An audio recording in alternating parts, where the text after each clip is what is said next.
Admiral Korvax stood on the bridge of his massive warship, watching another world burn beneath him. The flames spread across the surface of Kepler-9 like orange flowers blooming in the darkness of space. His claws clicked against the metal, railing as he counted the hours since the invasion began. 23 hours. That was all it took for the Mantari civilization to surrender completely. The admiral was 12 feet tall, covered in thick armor plating that nature had given his people millions of years ago.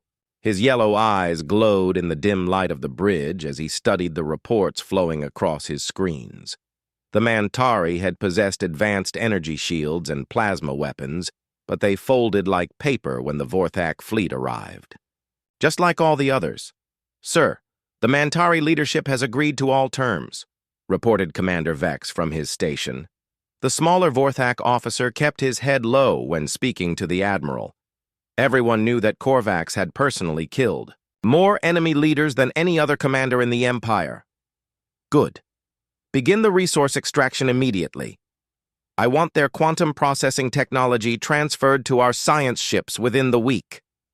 Korvax turned away from the burning planet. Another victory to add to his collection. Another species that learned too late what it meant to face the Vorthak Empire. For 300 years, the Vorthak had ruled the galaxy through simple principles. Find a new species, demonstrate overwhelming power, crush any resistance, take what was useful. Move on to the next target. It worked every single time because the Vorthak were nature's perfect killing machines. Their homeworld had been a nightmare of constant warfare where only the strongest survived. Vorthak children learned to hunt before they could walk properly. Their claws could slice through steel, their armor could stop energy blasts, and their minds were built for strategy and warfare. When they finally reached the stars, no other species could match them in combat. The galaxy had learned to fear the sight of Vorthak ships. 300 star systems paid tribute to the Empire rather than face invasion. Even the mighty collective, with their hive mind that could coordinate billions of drones, had chosen to become vassals instead of fighting. The crystalline Etherians surrendered the moment Vorthak scouts entered their system. On the capital world of Vorthak Prime, Emperor Thralix reviewed the latest expansion reports in his throne room. The massive chamber was built from the bones of creatures his ancestors had hunted to extinction. Trophies from conquered worlds lined the walls, reminders of the Empire's unstoppable growth. Admiral Korvax has secured the Mantari systems. "My Lord," announced General Zenth, the Emperor's chief military advisor. "Our expansion into the Outer Rim sectors proceeds ahead of schedule." "Excellent. What of the new discoveries in the frontier regions?" The Emperor's voice rumbled like distant thunder. At 15 feet tall, he was larger than even his greatest generals, a living symbol of Vorthak supremacy. 3 new systems with primitive life forms, my lord. 2 are still in their Stone Age period. The 3rd has achieved basic spaceflight but remains confined to their home system. General Zenth pulled up holographic displays showing the newly discovered worlds. The 3rd planet is called Earth by its inhabitants. They call themselves humans. Emperor Thralix studied the images with mild interest. The creatures were small, barely 6 feet tall, with no natural weapons or armor. Their technology was laughably primitive compared to Vorthak standards. They still used chemical rockets to reach their own moon. They appear to be divided into multiple competing factions, General Zenth continued. Our scouts detected over 200 separate governments on the planet's surface. They seem to spend considerable time fighting among themselves. Typical. Primitive behavior? Assign the conquest to Admiral Korvax when he finishes with the Mantari cleanup. It should be simple enough for him to handle between major campaigns. The Emperor dismissed the human world with a wave of his massive clawed hand. Make sure he documents their weapon systems for the archives. Some of the conquered species enjoy studying primitive warfare techniques. Far across the galaxy on Earth, Captain David Miller stared at the readings on his computer screen for the 10th time that morning. The Deep Space Monitoring Station in Colorado had detected something impossible 3 days ago. Energy signatures that did not match any known natural phenomena were moving through the outer solar system. "Run the analysis again, Sarah," he told. His technical officer, Lieutenant Sarah Kim. She had been working on the data since the readings first appeared, trying to find a logical explanation. "Sir, I have run every test possible. These energy patterns are definitely artificial in origin. They show clear signs of controlled direction and purpose." Sarah pulled up the tracking data on the main display. "Whatever created these signatures is using technology far beyond our current capabilities." Dr. Rebecca Hayes entered the control room carrying a stack of printouts and looking excited. As the project's lead scientist studying potential extraterrestrial phenomena, she had been analyzing the data from every possible angle. "David, you need to see this," she said, spreading her papers across the central table. "I have been comparing these readings to theoretical models of advanced propulsion systems. The energy patterns match what we would expect from spacecraft using controlled gravity manipulation." General Robert Kane walked into the room just as Rebecca finished speaking. The veteran military officer looked skeptical as he reviewed her findings. He had been assigned to oversee the Deep Space Monitoring Project after Congress approved funding for the search for extraterrestrial intelligence.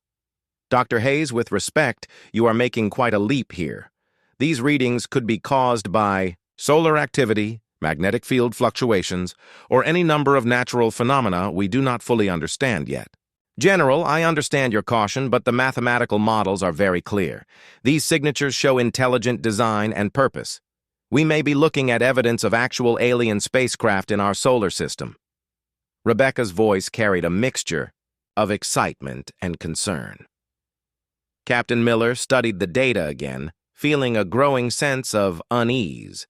If Dr. Hayes was correct, humanity was about to face something they were completely unprepared for. Earth's most advanced weapons were primitive, compared to technology that could manipulate gravity itself. "What do you recommend we do?" General Kane asked.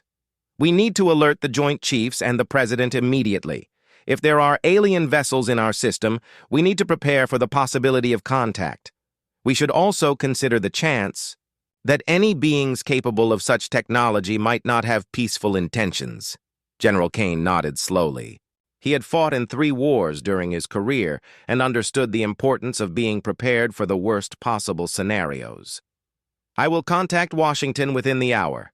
David, I want your team monitoring those signatures around the clock. Any changes in their behavior or position need to be reported immediately." As the meeting ended and the team returned to their stations, none of them realized how little time they had left. The energy signatures Dr. Hayes had detected belonged to Vorthak scout ships conducting their final survey of Earth before the invasion fleet arrived.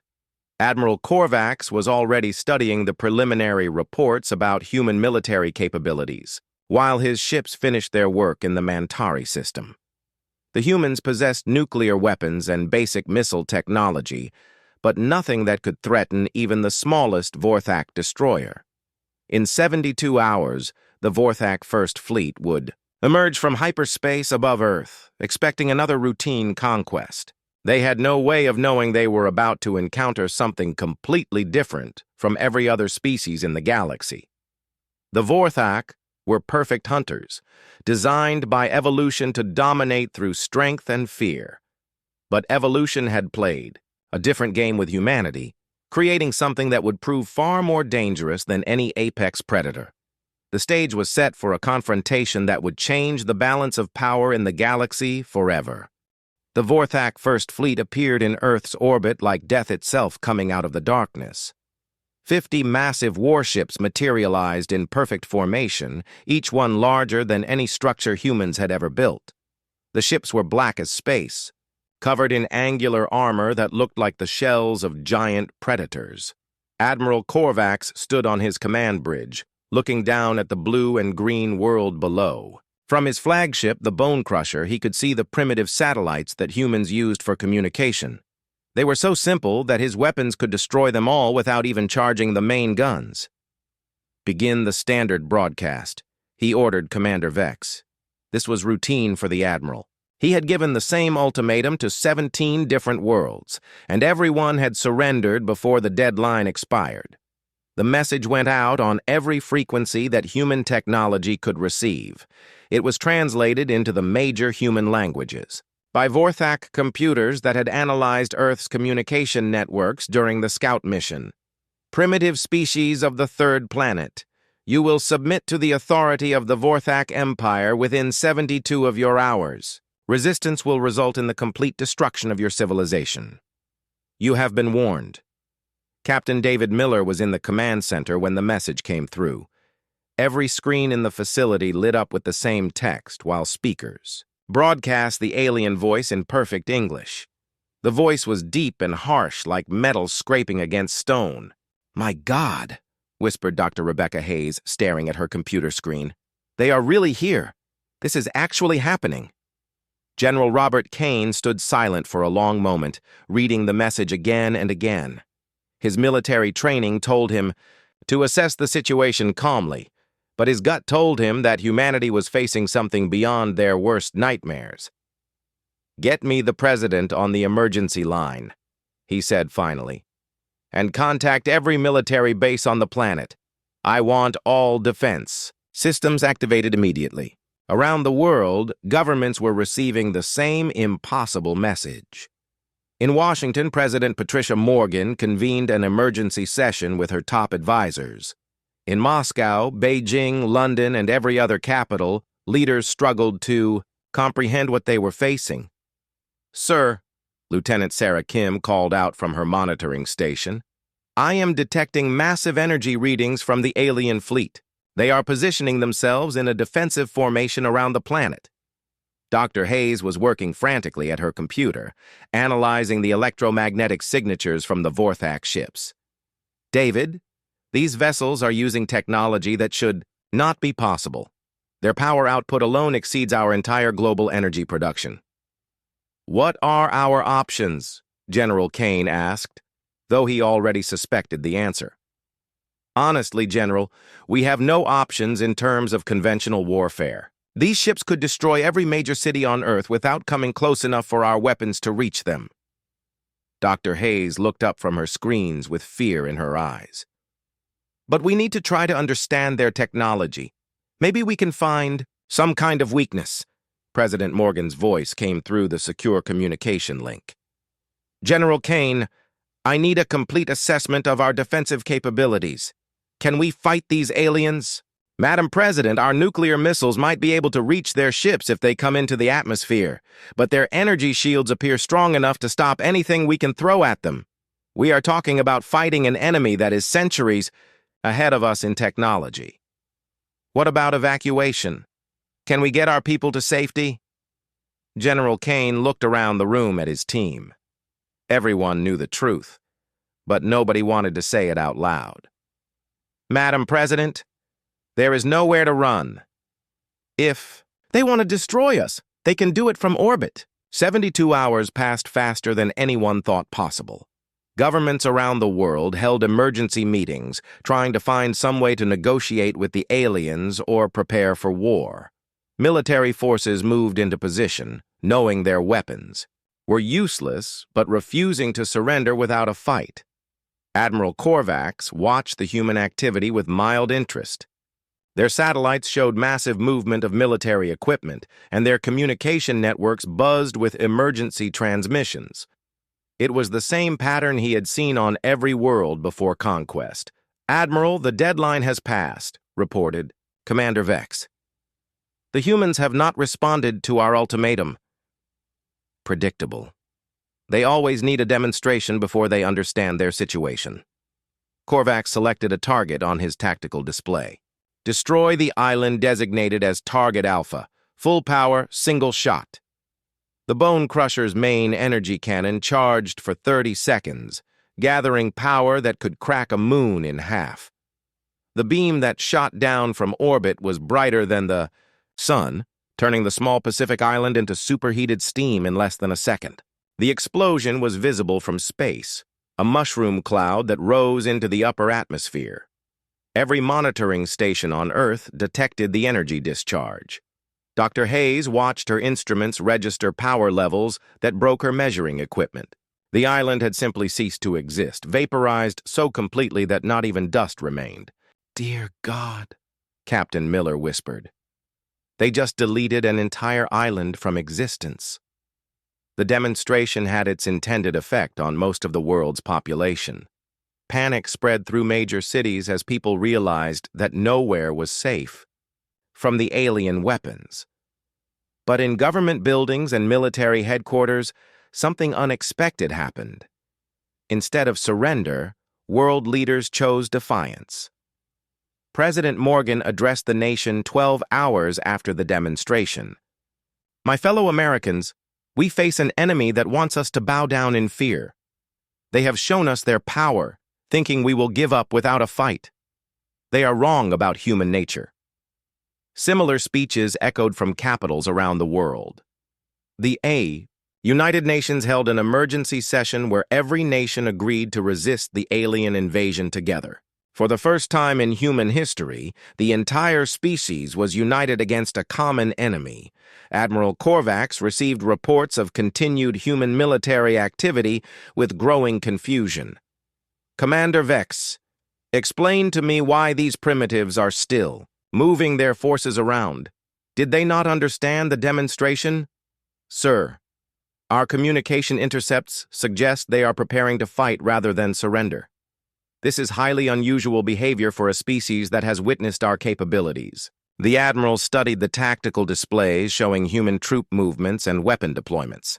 In all his years of conquest, no species had continued preparing for war after seeing Vorthak power demonstrated.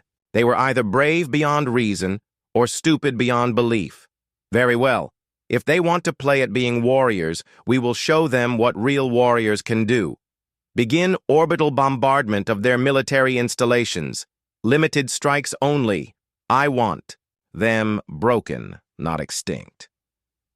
The first Vorthak attack ships descended into Earth's atmosphere like falling stars. Their mission was simple: destroy human military capability and break their will to fight. But as the alien fighters screamed through the sky toward their targets, they had no idea that humanity was about to spring its first surprise. Hidden in mountains and forests around the world, missile batteries that had been secretly positioned during the 72-hour deadline waited for their moment. Lieutenant Commander Jake Thompson coordinated the defense from a bunker in Colorado, watching his screens as the alien ships came within range. "All units, this is command. Fire everything. Show these aliens that humans do not go quietly into the night." 1,000 missiles launched simultaneously from hidden positions across 6 continents. Most were intercepted by Vorthak point defense systems, but enough got through to matter. 3 alien fighters exploded in brilliant fireballs over Europe and Asia, their wreckage crashing into forests and mountains. Admiral Korvax stared at his damage reports in disbelief. For the first time in his 300-year career, primitive weapons had actually destroyed Vorthak ships. It should have been impossible. But as he would soon learn, impossible was just another word that did not apply to humans. The wreckage of 3 Vorthak fighters burned in the forests of Germany and the mountains of Japan. Admiral Korvax stared at the damage reports on his screen, unable to believe what he was seeing. In 300 years of conquest, no primitive species had ever managed to destroy even a single Vorthak vessel. "How did their weapons penetrate our shields?" he demanded from Commander Vex, his voice filled with anger and confusion. "Sir, our analysis shows they used overwhelming numbers and unpredictable attack patterns.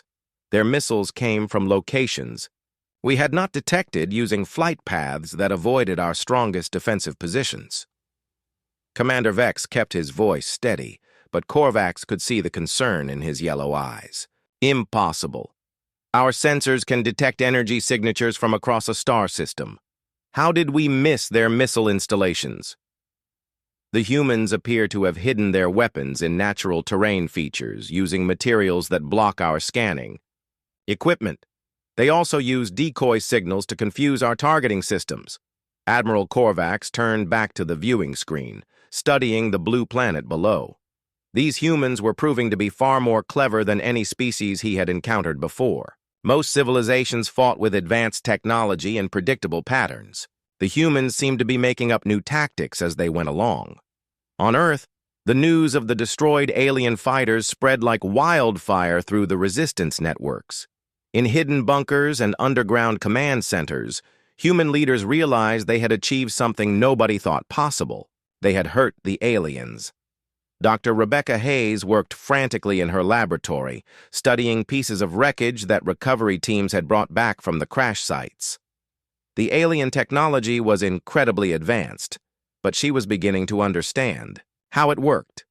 "Captain Miller, you need to see this," she called out as David entered her makeshift lab. "The Vorthak technology is amazing, but it has a crucial weakness. Everything is standardized." "What do you mean?" "Their computers, their weapons, their communication systems, they all use the same basic programming architecture. It makes their technology incredibly efficient, but it also means that if we can crack one system, we can potentially access all of them." Captain Miller studied the alien circuit boards and data cores that Dr. Hayes had spread across her work table. "Can you build something that could interfere with their systems?" "I think so. Give me a few more days to analyze their communication protocols. If I can create a virus that exploits their standardized systems, we might be able to cause serious damage to their fleet." Meanwhile, General Robert Kane was coordinating resistance efforts from a mobile command center that moved locations every 6 hours. The aliens had powerful sensors, but they seemed to have trouble tracking targets that moved frequently and used Earth's geography to hide their signatures. "Report from Sector 7, announced Major Lisa Martinez, who had taken charge of special operations. "Civilian resistance groups are forming in every major city. The aliens landed occupation forces in 12 metropolitan areas, but they are facing constant harassment from the local population." "What kind of resistance?" General Kane asked. "Everything from organized sabotage to individual acts of defiance.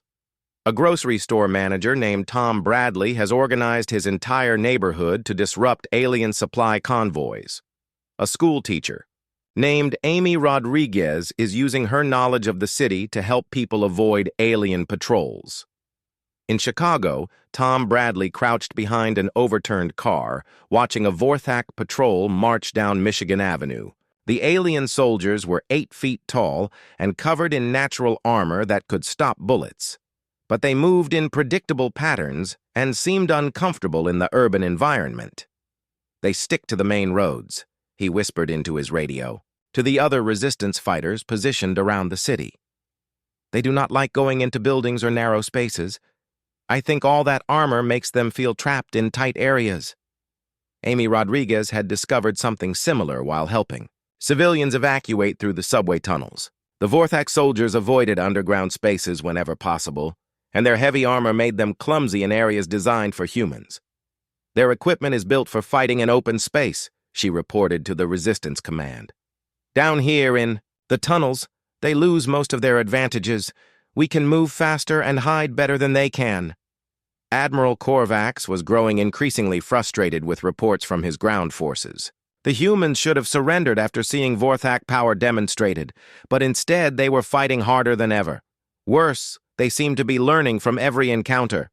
"Sir, our patrols are reporting constant attacks from human resistance fighters," Commander Vex reported. "They are using hit-and-run tactics, striking our supply lines and then disappearing into their urban environments. Then crush their cities. Show them that resistance only brings more suffering." "We have tried, sir. But destroying their cities also destroys resources we need for the occupation. And the humans seem to know their terrain better than our maps indicate. They use sewers, abandoned buildings, and underground tunnels that our sensors cannot easily track." Dr. Hayes made her breakthrough on the 4th day after the first fighter kills. Working with captured alien communication equipment, she had managed to decode the basic structure of Vorthak computer systems. What she found was both encouraging and terrifying. "David, I have good news and bad news," she told Captain Miller as he visited her lab. "The good news is that I can create a virus that will seriously damage their computer networks. The bad news is that we will only get one chance to use it." Why only one chance? Because once they realize what we have done, they will isolate their systems and adapt their defenses. We need to make this attack count for maximum effect. Captain Miller contacted General Kane and President Morgan with Dr. Hayes' discovery. The decision was made to coordinate the virus attack with a massive conventional assault on grounded Vorthak ships and supply depots. "We have been playing defense since this started," President Morgan said during the encrypted conference call. "It is time to show these aliens that humans can go on the attack too." The plan was simple, but dangerous. Dr. Hayes would upload her virus during a planetary communication broadcast, using the aliens' own listening equipment against them. While their computer systems were disrupted, human forces would strike at every Vorthak installation they could reach. Admiral Korvax received an unexpected transmission from the human leadership 3 days later. Instead of a surrender offer, it was a message from President Morgan that was broadcast on every frequency the humans could access. "To the Vorthak commander, you came to our world expecting us to bow down in fear. You thought we would surrender after seeing your weapons. You were wrong about human nature. We do not give up. We do not back down. And we do not go quietly into the night." The Admiral watched the broadcast with growing anger. These primitives still did not understand their situation. But as the human transmission continued, something strange began happening to his ship's computer systems. Warning lights flashed across the bridge as navigation computers crashed and weapon systems began firing randomly. Throughout the Vorthak fleet, the same chaos erupted as Dr. Hayes' virus spread through their interconnected networks like digital wildfire. "All systems are compromised," Commander Vex reported in panic. "We are losing control of the fleet." "How? Is this possible?" Admiral Korvax roared. His answer came in the form of explosions across the planet's surface as human forces launched coordinated attacks on every damaged Vorthak installation they could reach. The primitives had turned the hunters into the hunted. For the first time in his long career, Admiral Korvax began to understand that he might have underestimated his enemy. These humans were unlike any species he had ever faced. They learned faster, adapted quicker, and refused to accept defeat even when facing impossible odds. The real war was just beginning. The computer virus tore through Vorthak systems like lightning jumping between metal towers. Admiral Korvax watched in horror as his mighty fleet lost control of basic functions. Navigation computers showed impossible readings, weapon systems fired at random targets, and communication arrays broadcast static instead of orders. 2 of his largest dreadnoughts collided while trying to maintain formation with malfunctioning thrusters.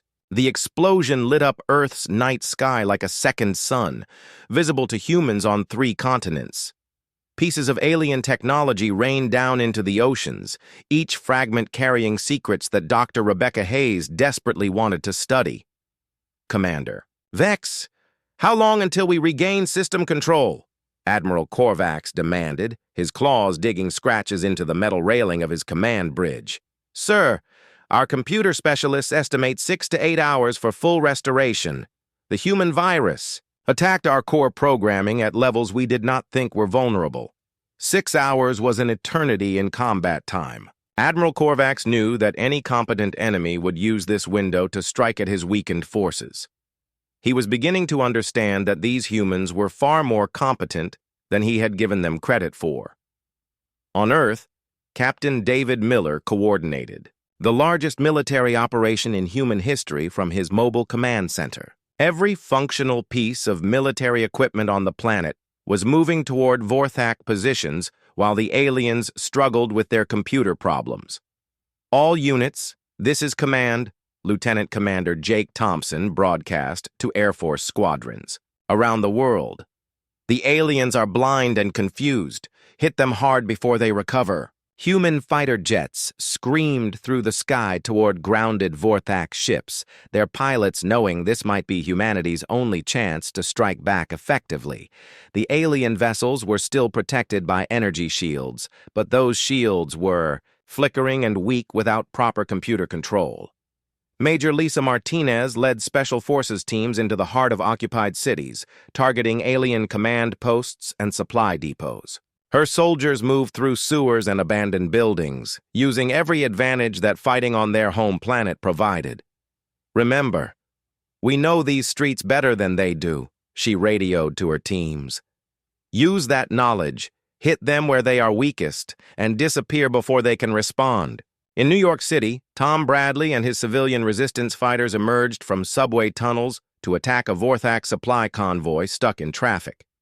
The alien soldiers were confused by their malfunctioning equipment and could not coordinate an effective defense. "Now!"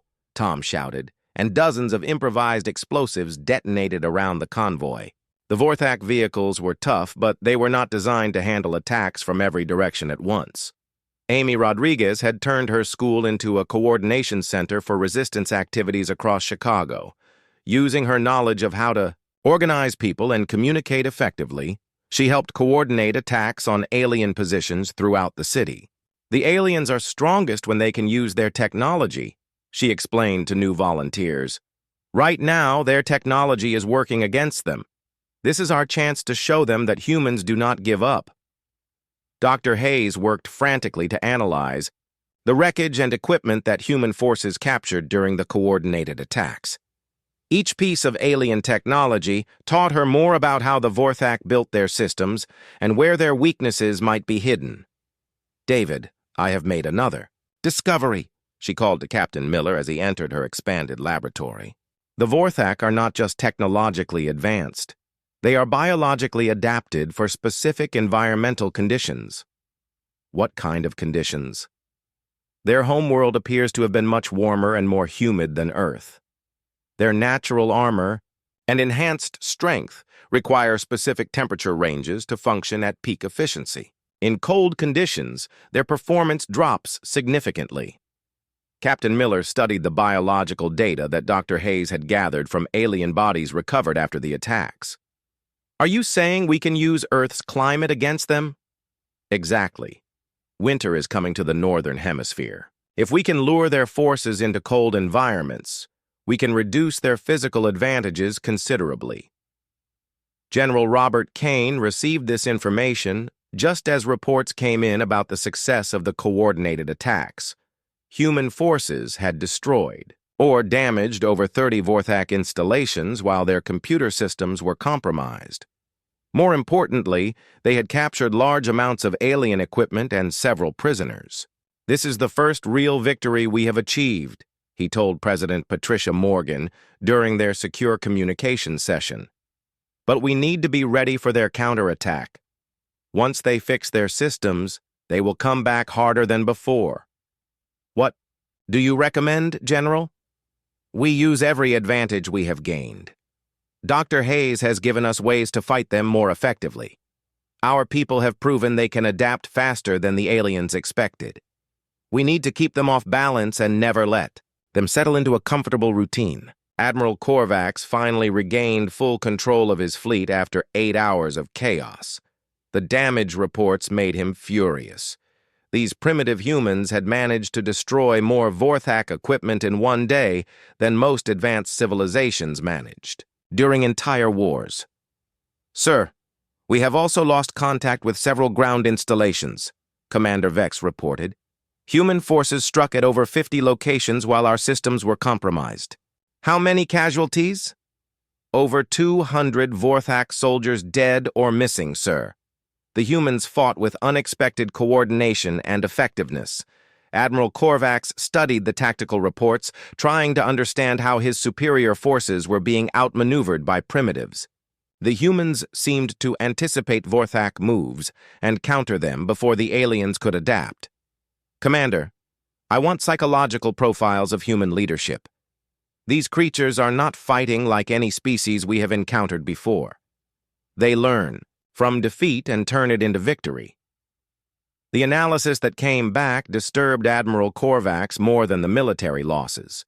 Human leaders were sharing information freely between different groups, learning from each other's successes and failures. Instead of competing for resources and territory like most species, they were working together against the common threat. Sir, this behavior is unprecedented in our experience. Most species become more divided under pressure. The humans appear to become more unified. Admiral Korvax realized he was facing something completely new. These humans were not just fighting for survival.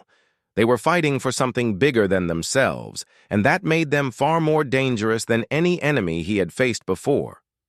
The war was entering a new phase, and for the first time in his long career, Admiral Korvax was not certain that the Vorthak would win. 6 months had passed since the Vorthak invasion began, and Admiral Korvax faced a situation that no other commander in the Empire's history had ever encountered.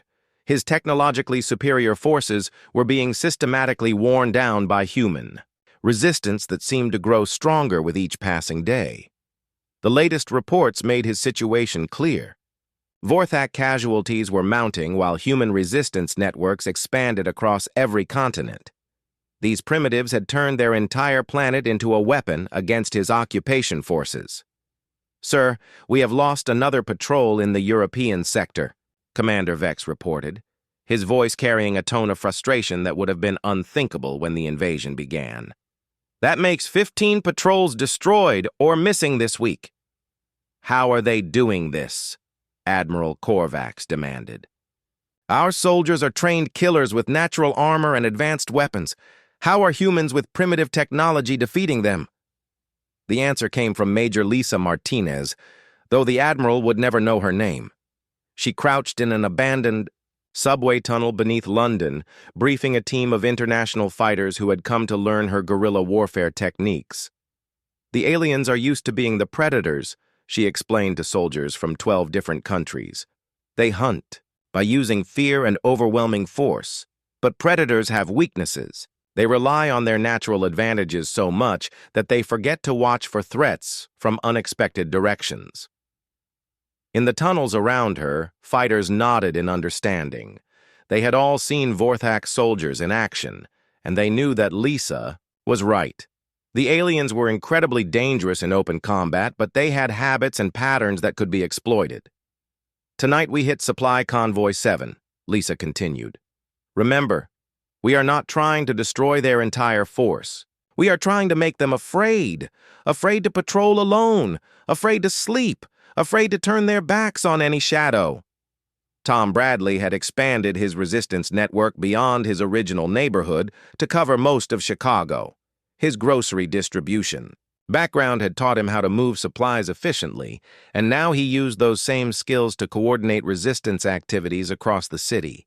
"The aliens scan for energy signatures and metal weapons," he told a group of new volunteers. "So we use glass bottles filled with homemade explosives.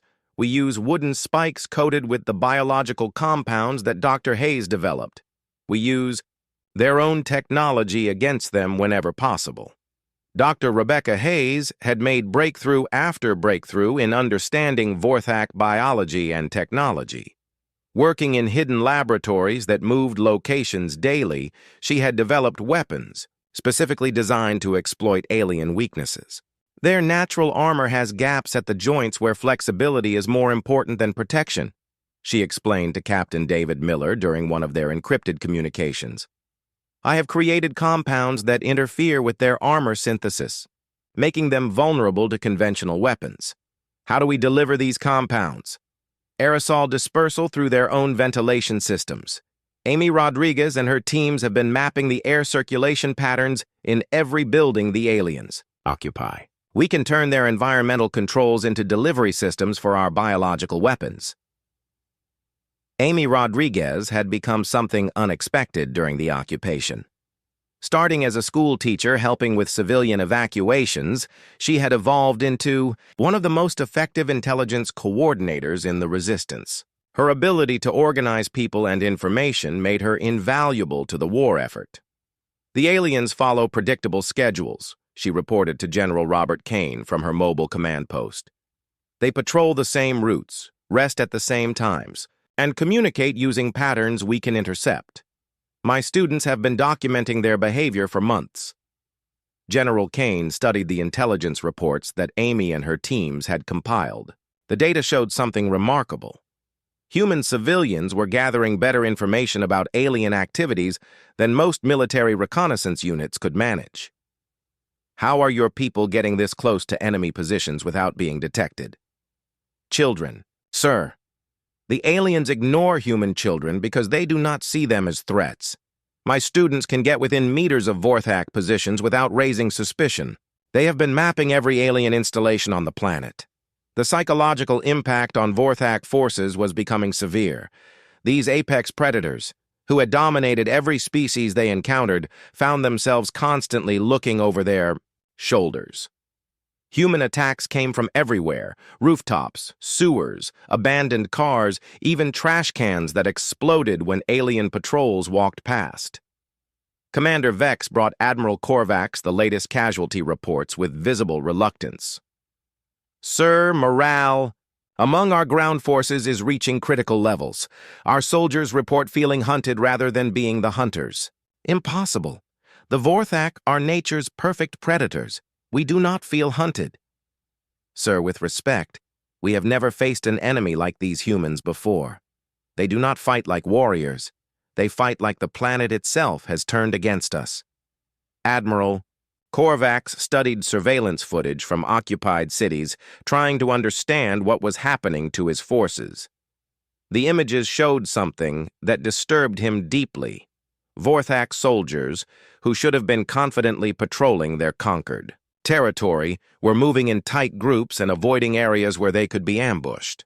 They are making my soldiers afraid, he realized. These primitives are using psychology as a weapon. Dr. Hayes's latest innovation proved to be particularly effective.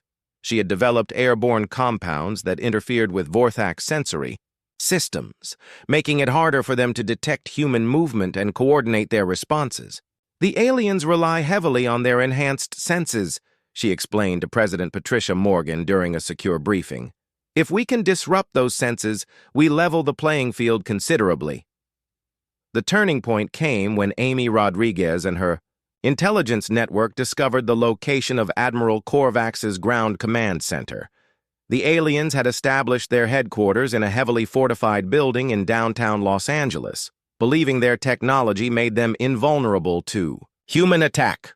We cannot assault that building directly, General Kane told his staff during the planning session.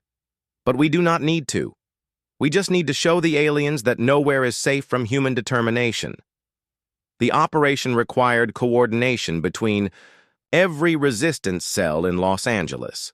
Tom Bradley's supply networks delivered the necessary equipment. Lisa Martinez's special forces provided tactical expertise. Dr. Hayes's biological weapons would neutralize alien advantages. Amy Rodriguez's intelligence network would guide the attack. Lieutenant Commander Jake Thompson led the air support, using captured alien technology integrated with human engineering to punch through the building's defenses.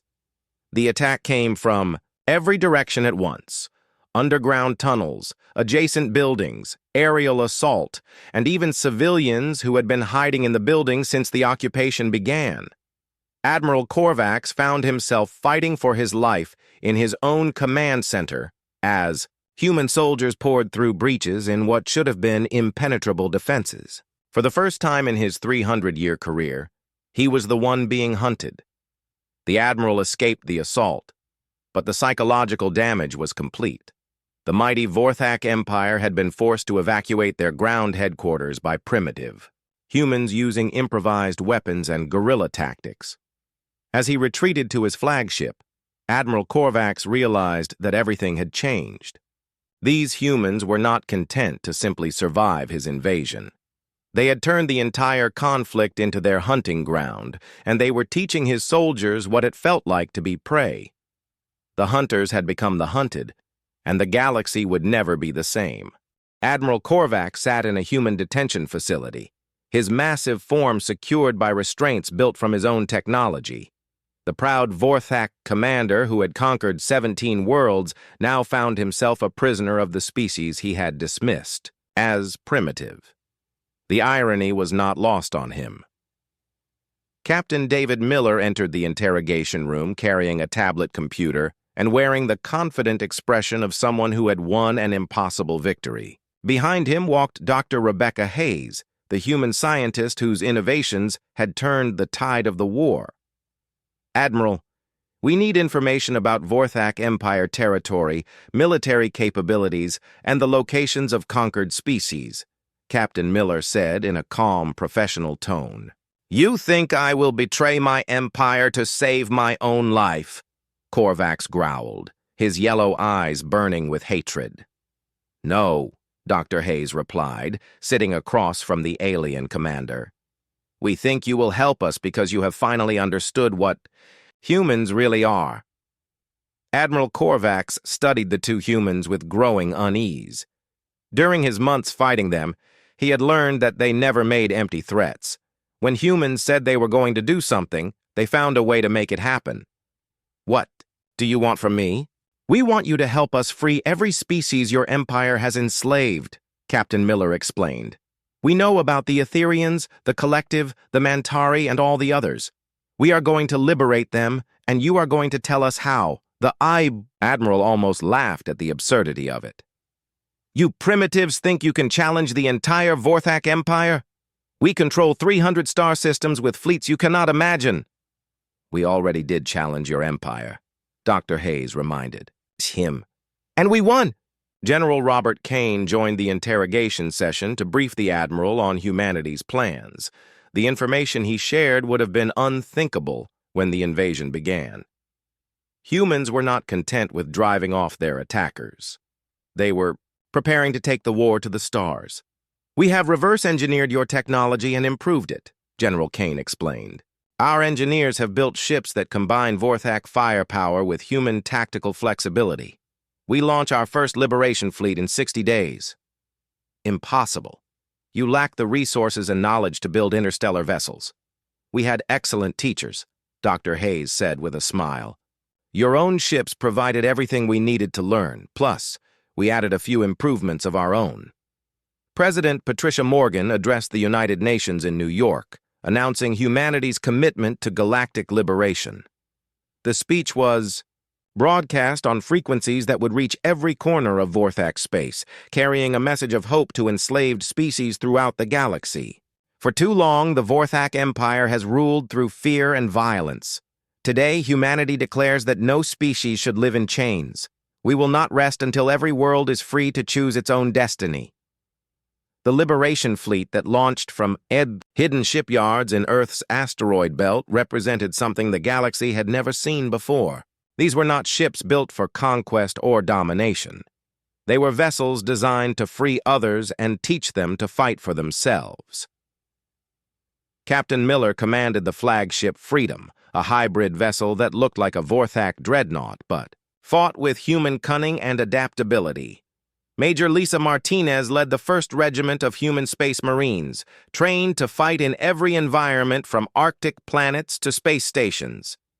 "Remember," Captain Miller told his crew as they entered hyperspace for their first mission, "we are not here to replace the Vorthak Empire with a human one. We are here to make sure that no empire like theirs can ever exist again." Their first target was the Etherian crystal worlds, where the peaceful, crystalline beings had suffered under Vorthak oppression for decades. The human assault on the system caught the alien garrison completely unprepared for enemies who had learned to turn Vorthak advantages against them. Lieutenant Commander Jake Thompson led fighter squadrons that used the aliens' own weapons to destroy their defensive platforms. The humans had learned not just how to copy Vorthak technology, but how to make it better. Tom Bradley, now commanding a liberation vessel, broadcast messages of hope to enslaved populations throughout Vorthak territory. His background in logistics and organization made him perfect for coordinating liberation efforts across multiple worlds. "This is the Human Liberation Fleet," his transmissions began. "We are here to help you break the chains that bind you. But this is your fight too. We will teach you how to be free. But you must choose freedom for yourselves." Amy Rodriguez served as a diplomatic coordinator, helping newly liberated species organize their own governments and defense forces. Her experience teaching and organizing people made her invaluable in helping other species learn to govern themselves. Freedom is not something that can be given to you, she explained to a gathering of Etherian leaders. It is something you must take and defend for yourself. We will show you how, but the choice must be yours. Dr. Hayes had developed the ultimate weapon against the Vorthak Empire, a liberation virus that could free enslaved artificial intelligences and automated systems from Imperial control. When uploaded into Vorthak networks, it turned their own ships against them. The Empire's greatest strength was their standardized technology, she explained to the combined human and alien forces preparing for the final battle. But that standardization is also their greatest weakness. One virus can free every enslaved system in their fleet. The final confrontation came at the Nexus sector, where the remaining Vorthak Imperial fleet gathered for a desperate last stand. Emperor Thralix himself commanded the battle, determined to crush the human rebellion and restore Vorthak dominance. These primitives think they can challenge the natural order of the galaxy, the Emperor declared to his assembled commanders. Today we show them that the strong will always rule the weak. But the Emperor had fundamentally misunderstood what humanity represented. As the battle began, he discovered that the humans were not fighting alone. Every species the Vorthak had ever conquered was rising in rebellion, coordinated by human advisors and armed with hybrid technology. The liberation virus spread through Vorthak networks like digital wildfire, turning their own ships against the Empire. Enslaved crews revolted against their masters, inspired by human broadcasts about freedom and self-determination. Dr. Hayes watched from the Freedom's Bridge as the mighty Vorthak Empire dissolved before her eyes. They never understood that real strength comes from lifting others up, not crushing them down. Captain Miller accepted the Emperor's surrender in a ceremony broadcast throughout the galaxy. But his words were not about human victory. They were about universal freedom. Today, the galaxy has learned that no species has the right to enslave another. The age of empires built on conquest and oppression is over. In its place, we build a community of free worlds, each choosing its own path. General Kane helped former slaves organize the Galactic Liberation Council, ensuring that no single species could ever again dominate the others. The humans took their place not as rulers, but as guardians of freedom. Amy Rodriguez established the Interspecies Education Initiative, teaching other species how to organize democratic governments and defend their independence. Tom Bradley created the Galactic Trade Network, helping freed worlds rebuild their economies without exploitation. Dr. Hayes founded the Technology Sharing Project, ensuring that scientific advances would benefit all species rather than being hoarded by the powerful. Her research centers became places where different species worked together to solve common problems. In the end, humanity had proven that the most dangerous predator in the galaxy was not the strongest or most ruthless.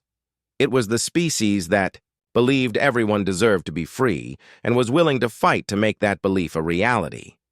The Vorthak had ruled as apex predators for centuries, believing that might made right. But they had encountered something they could not understand or defeat. A species that grew stronger by making others strong, and that measured victory not by conquest, but by liberation. The galaxy would never be the same. And that was exactly what humanity had intended.